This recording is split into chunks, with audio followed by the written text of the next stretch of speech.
السلام علیکم۔ آج ہم حضرت شعیب علیہ السلام کا واقعہ سنیں گے۔ شعیب علیہ السلام کا ذکر قرآن مجید میں کئی جگہ پر آیا ہے۔ آپ علیہ السلام کا نسب نامہ اس طرح ہے: شعیب بن سیفون بن عیفا بن ثابت بن مدین بن ابراہیم علیہ السلام۔ حضرت شعیب علیہ السلام کو اللہ تعالیٰ نے جس قوم کی طرف نبی بنا کر بھیجا وہ قوم مدین کے نام سے جانی جاتی تھی۔ مدین حضرت ابراہیم علیہ السلام کے ایک بیٹے کا نام ہے اور ان کی نسل کو اہل مدین کہا گیا ہے۔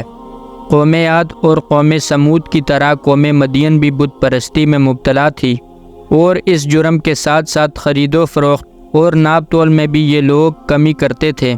معاملات میں کھوٹ اور ڈاکہ ڈالنا اور مال کی فراوانی نے ان کو اس قدر مغرور اور متکبر بنا دیا تھا کہ وہ ان تمام گناہ کے کاموں کو اپنی ذاتی میراث اور خاندانی ہنر سمجھ بیٹھے۔ اس قوم کی ہدایت کے لیے اللہ تعالیٰ نے خطیب الانبیاء حضرت شعیب علیہ السلام کو منتخب فرمایا۔ آپ علیہ السلام نے ان لوگوں کو شرک سے بیزاری اور خدا کی توحید کا درس دیا اور رشد و ہدایت کی تعلیم دیتے ہوئے اللہ تعالیٰ کی طرف بلایا اور ناپ تول کو پورا رکھنے کی ہدایت دی۔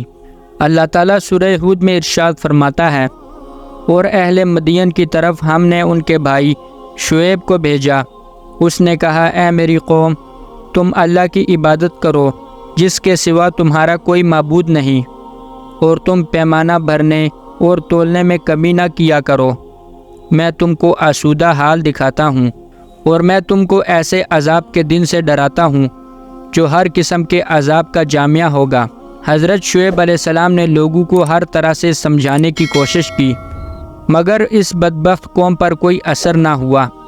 اللہ تعالیٰ قرآن مجید میں سورہ ہود میں ارشاد فرماتا ہے: کہنے لگے، اے شعیب، کیا تیری نماز نے تجھ کو یہ حکم دیا ہے کہ ہم ان معبودوں کی عبادت ترک کر دیں جن کی عبادت ہمارے باپ کرتے آئے ہیں؟ اور کیا ہم اپنے مال میں اپنی مرضی سے تصرف کرنا چھوڑ دیں؟ بے شک آپ بڑے حلیم و طبع اور نیک چلن ہیں۔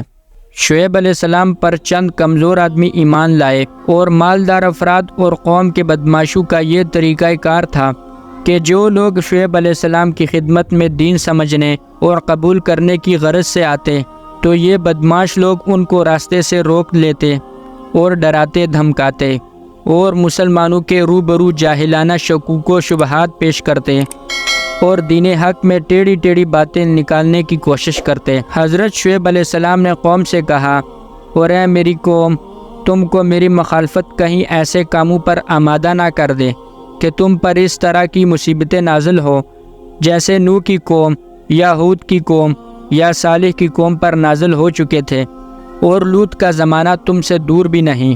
لیکن ان لوگوں نے نہ تو بت پرستی چھوڑی اور نہ ناپ تول درست کیا، الٹا اپنے محسن کے دشمن ہو گئے اور کہنے لگے کہ یا تو ہمارے دین میں واپس آ جا یا اس بستی سے نکل جا۔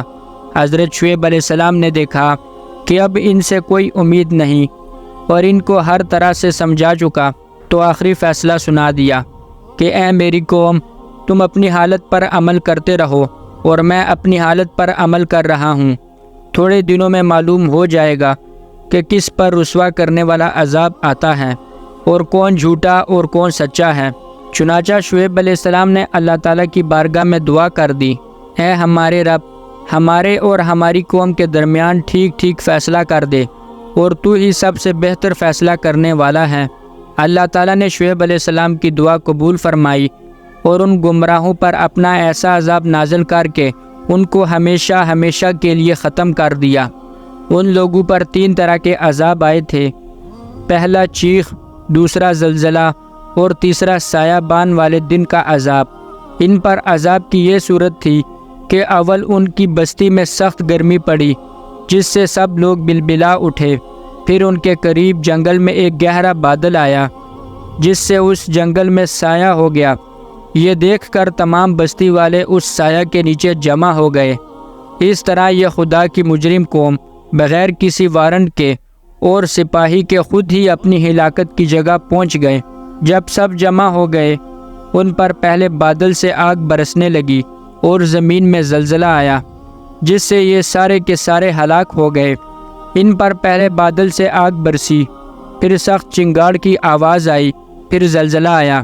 قرآن مجید نے اس کا ذکر ان الفاظ سے کیا ہے، ان کو زلزلہ نے آ پکڑا، پھر وہ اپنے گھروں میں منہ کے بل اوندے پڑے رہ گئے، گویا وہ کبھی ان گھروں میں بسے ہی نہ تھے۔ اللہ تعالیٰ نے ان پر ایک دھواں سا اٹھایا جس کی گرمی دلوں کو کباب کرتی تھی۔ یہ دھواں جس کو ذلہ سے تعبیر کیا ہے، وہاں کی زمین اور پہاڑوں کا دھواں تھا جو بوقت زلزلہ پیدا ہوتا تھا۔ ادھر خدا نے زلزلہ بھیجا جس نے تھوڑی دیر میں ان کو ہلاک کر دیا، پھر تو وہ اپنے گھروں میں اوندے پڑے ہوئے تھے۔